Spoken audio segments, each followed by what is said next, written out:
In December of 1851, the Daily Alta California newspaper describes the discovery of a deep, dark cavern in Calaveras County.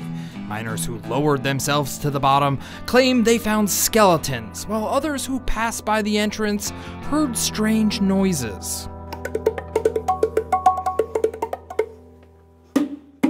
That's where rock music comes from.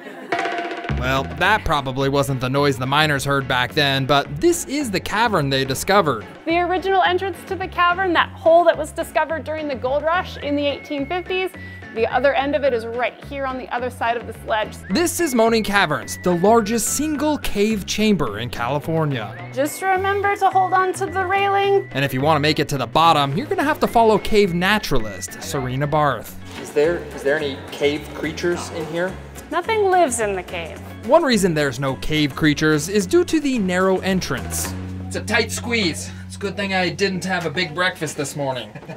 Before the installation of steps and lighting, Serena says tourists were lowered down into the cave while sitting in a bucket. Think about the size of half a wine barrel. So you had the anchor back that way somewhere, and then you had a hand crank or a wheel that your guides would lower you down on.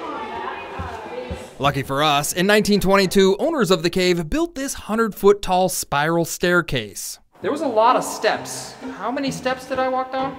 235 total, 144 of which are on the spiral staircase. Woo. Building the spiral staircase was quite an engineering feat. Construction crews started from the top, welding bits and pieces of steps from an old World War I battleship together until they hit the bottom. Why is it called Moaning Caverns? Well, because when you walk back up all of the stairs, you're moaning by the time you get to the top. Just kidding.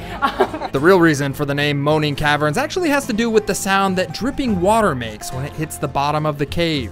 This cavern's very, very echoey, and that sound can be heard on the surface sounding like a hum or a moan. What's it sound like, huh? Like a The curious noises attracted many early people to discover the cave, but those noises also have a dark side. We do have some history of indigenous people thousands of years ago falling into the cavern, most likely because of the moaning noise. Along with the strange noises, you'll also get to experience a number of geological wonders. So stalactites are the ones that hang tight to the ceiling. Stalagmites might reach the ceiling someday. They grow upward from the ground. The cavern itself was formed by water erosion and shifting of the earth, but the unique formations on the cave walls are a result of calcite deposits in the water that stick to each other over a really long time. How old do we think this cave is? Approximately 10 million years old. That's old. It's pretty old. No matter which direction you look, you'll find spectacular formations, but what you won't find in the cavern is gold. No gold was found in Moaning Caverns, nope. It's kind of a good thing though, right? It is. It's a good thing because I suspect that the gold miners probably wouldn't have been kind to the cavern formations had there been gold found around them. Well, getting to the bottom of the cave is the easy part, but going up, it's another story. They call this the noggin knocker here. You do not want to hit your head on that. And you don't want to get left behind because when Serena leaves, she shuts the lights off. From Moaning Caverns, I'm John Bartell. Hope to see you on the Backroads.